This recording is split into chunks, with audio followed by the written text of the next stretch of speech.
जोंनि बे गेरुवा आश्रम टुपुलियाव फैनानै दङ रुमनि न'आव रामनांगोन गंगाधर रामसियारि दङ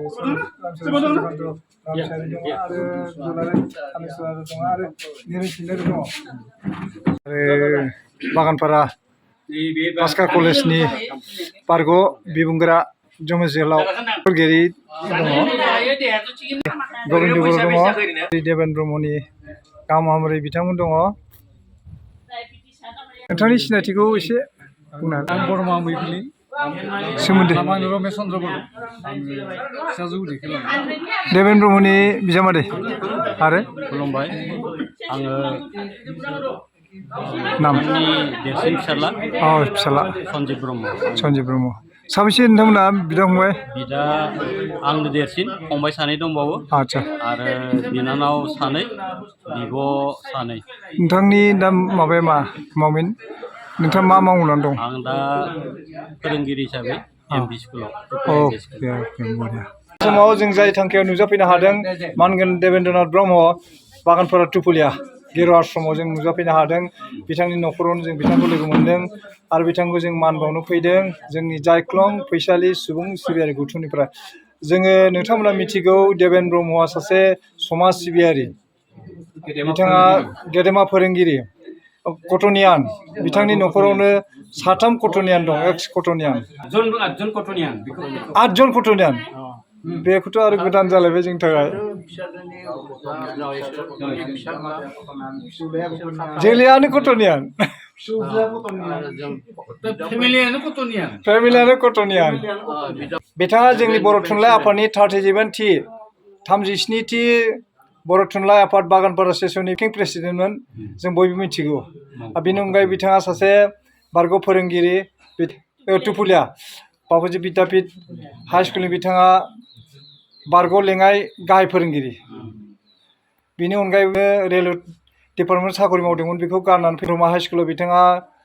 साखरि मावफैदों फोरोंगिरि हिसाबै बेखौ गारनानै जायगायावनो फैनानै नैबे गेरुवा आश्रम टुपुलियाव बिथाङा फोरोंगिरि हिसाबै गावनि मावमिनखौ बावफैयो एसेयावनो जोङो बिथांनि बागै जोङो मिथिगौ आरो बिथांखौ जोङो सासे समाज सिबियारि आरो जोंनि बर'नि सासे गेदेमा बर'नि जि माहारिबाद मोजां मोनग्रा सासे सुबुं हिसाबै जों बिथांखौ बरायनो फैदों बे समाव जोङो जोंनि गेजेराव दङ गोबां जों नुजाफैनो हादों एसेयावनो दङ दुलाराय आदा थानेश्वर बर' दुलाराय ट्राइबेल संघनि बारग' गाहाय नेहाथारि आरो बे समाव जोङो बेयावनो दङ निरेन सैनारि बारग' बर' फरायसा आफादनि बिथाङा दैदेनगिरिमोन दा राजखान्थिनि सासे गेदेर लिडार आरो दङ जोंहा गंगाधर रामसियारि नोंथांमोना मिथिगौ बावैसो नीलेश्वर ब्रह्म बान्था मोननाय मोनगिरि आरो बिनि अनगायै बर' थुनलाइ आफादनिफ्राय समेश्वर बान्था बिथां गंगाधर रामसियारि मोनसे समाव बिथाङा मोनसे आलोड़न सृष्टि खालामदोंमोन जोंनि दुलाराय बर' फरायसा आफादखौ खौसे खालामनो थाखाय बिथाङा नाजादोंमोन बेनि बिथां गंगाधर रामसियारि आरो दङ जमेश जोहोलाव सोरगियारि बिथाङा जाबाय बास्कार कलेजनि सासे बिबुंगोरा अदेबानि बिथाङा रिटायार जाबाय आरो दङ जोंहा शरद रामसियारि बिथाङा जोंनि बाक्सा जिल्ला बर' थुनलाइ आफादनि बारग' आफादगिरि लोगोसे CSC मेम्बार बिथाङा अदेबानि दा बारग'नानै दङ एक्स माने बर' साहित्य सभानि वार्कार मावथि बिनि अनगायैबो बिथाङा गुबुन गुबुन माने जोंनि बुथुमफोरजों बिथाङा लोब्बा लाखिनानै दं आरो जोंहा दङ रजनिकान्त ब्रह्म गाहा दिल्लीनिफ्राय बिथाङा फैनानै गुवाहाटीयाव थाफैबाय अदेबानि बिथाङा दिल्ली बड' एस'सियेसननि दैदेनगिरिमोन रजनिकान्त ब्रह्म आरो दा गुवाहाटीयाव फैनानै गुवाहाटीयावबो बिथाङा बर' माने एस'सियेसननि बर'नि माबानि अर्गेनाइजेसननि मोनसे दैदेनगिरि आरो दङ बिथांनिनो बिजामादै सुर्यकान्त रामसियारि जोंनि हाइकर्टनि सासे डेपुटि रेजिस्ट्रार सिनियर अफिसार बिथाङा आजिरा मोनबाय अदेबानि सुर्यकान्त रामसियारि आरो दङ फनिन्द्र ब्रह्म खान्थालबारिनि फनिन्द्र ब्रह्म बिथांखौ जोङो मिथिखायो अबयसे जोङो नामजों मानसिजों माबा मिलायनो हायालै मालाबा मालाबा हादों जोंनि जायख्लं फैसालि सुबुं सिबियारि गौथुमनि मावफुं सोद्रोमा मानगोनां गबिन्द बर' आरो बिथाङा बारग' नेहाथारि नलबारि जिल्ला बर' फरायसा आफादनि बारग' नेहाथारि आरो बिदिनो जोङो लादों नोंथांनि सिनायथिखौ आङो सनालि फिसाजो ब्रह्म आं बिथां आफाया जाबाय देबेन्द्रनाथ ब्रह्म आं नैथि फिसाजो सनालि ब्रह्म नंगौ जोंहा सुर्यकान्त रामसियारिनि आं बिसि आंगो बिजि धोरोम बिजि आरो बेवहायनो दङ नोंथां सिनायथिखौ होनांगौ दे खुलुमबाय आं जयमति ब्रह्म आङो ओइ खान्थालबारि फनेन्द्र ब्रह्मनि आङो बिसि बरिया बरिया बरिया बरिया ओमफ्राय आङो ओइ देबेन ब्रह्मखौ दादिजों थेंक इउ बरिया आरो दङ जोंहा अनजालि बिजि सिनायथि लादो रश्मि लाहारि जोंहा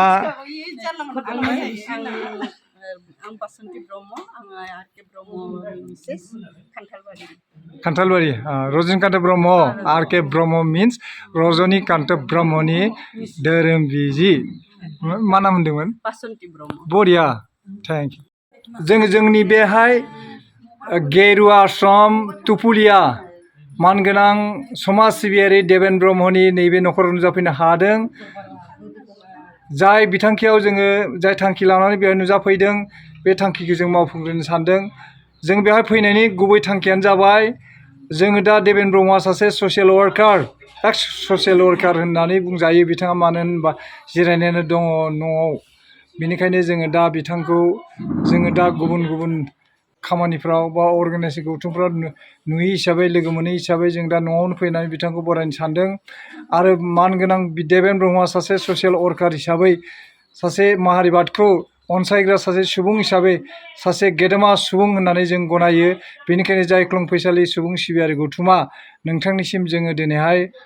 हामलायारि मान बावनो फैदों बे समावनो बे हामलायारि मान बावनाय खामानिखौ जोङो मावनो थाखाय आवगायनाय जाबाय गिबियावनो जोङो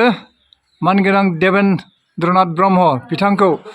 जोङो जायख्लं फैसालि सुबुं सिबियारि गौथुमनिफ्राय गांसे आर'नाइजों जों बरायगोन जोंनि मावफुं सोद्रोमा मानगोनां गबिन्द बर' बे समाव बाहागो लानाय नुनो मोन्दों थानेस्वर बर' निरेन सैनारि गंगाधर रामसियारि आरो रजनिकान्त ब्रह्म लोगो लोगो जोङो जा बिथां देबेन्द्रनाथ ब्रह्मखौ थांखिनानै गांसे अनसायारि मान बिलाइ जों सुजुना लाबोदों बे अनसायारि मान बिलाइखौ फरायनानै होगोन जोंनिनो मावफुं सोद्रोमा जोंहा मानगोनां गबिन्द बर'आ बयनिसिमबो आं सिबिनाय बावहरग्रोबाय आरो आंनि आबौ जायो सोमोन्दोआव आंनि बिखुनजोनि बिमाय देबेन्द्रनाथ ब्रह्मनो दिनै जोङो मान बावनो सानदों आरो बे मान बिलाइखौ आङो फरायथिनानै होनो सानदों अनसायारि मान बिलाइ गेदेमा मुस्रि देबेन्द्रनाथ ब्रह्मनो तुपुलिया गेरुवा आश्रम हे गेदेमा गिबि गिबियावनो जों जायख्लं फैसालि सुबुं सिबियारि गौथुमनिफ्राय नोंथांनो गोरबो गोसोनि हामलायथि लोगोसे गोथौ सिबिनायखौ जासिग्रोनाय जाबाय दिनै नोंथां बादि सासे हारि अनफावरि गेदेमाखौ बरायनो आरो सिबि बावनो मोननानै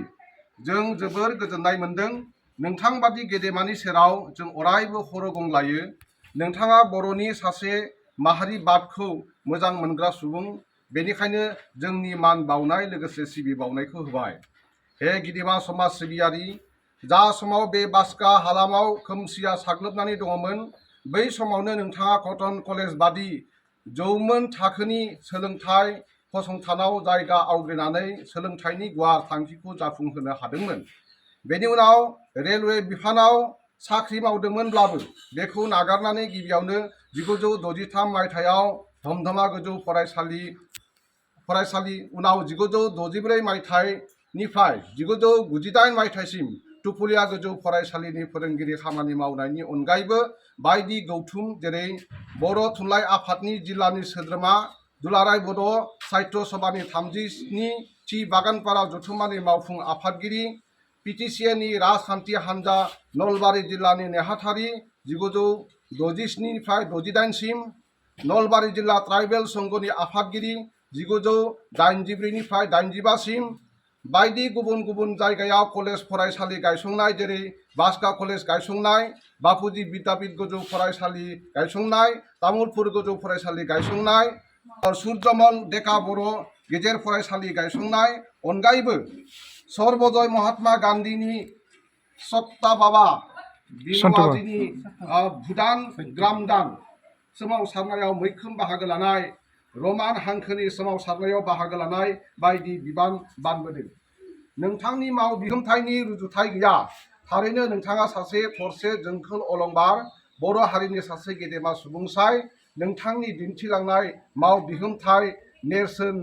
बिदिन्थिया बर' हारिनि इयुन जोलैनि थाखाय अराय अनसायजाथाव गोसोखांजाथाव जानानै थागोन। गोजोन्थों। खुलुमबाय। नोंथांनि गाहाम हामलायगिरि जानानै गंगाधर रामसियारि गाहाय बोसोनगिरि, मधुमन लाहारि सामलायगिरि, गबिन्द बर' मावफुं सोद्रोमा, सुर्यकान्त अके आं बेखिनियावनो आङो आबुंनो नैबे मान बिलाइखौ बावनाय जाबाय।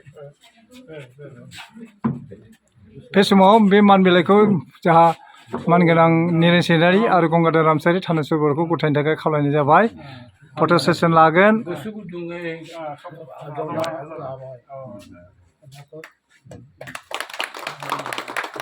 बयनिबो सेराव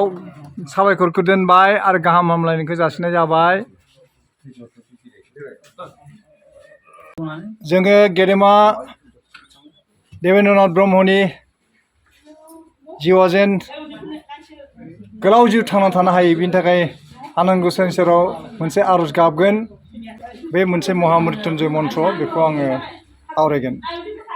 ओम त्र्यम्बकं जजामहे सुगन्धिं पुष्टिवर्धनम उर्वारुकमेव वन्दनात् मृत्युर्मुक्षीमामृतात्। ओम शांति ओम शांति ओम सर्वे भवन्तु सुखिनः सर्वे सन्तु निरामयाः सर्वे भद्राणि पश्यन्तु मा कश्चित् दुःखभाग् भवेत्। ओम शांति ओम शांति ओम शांति।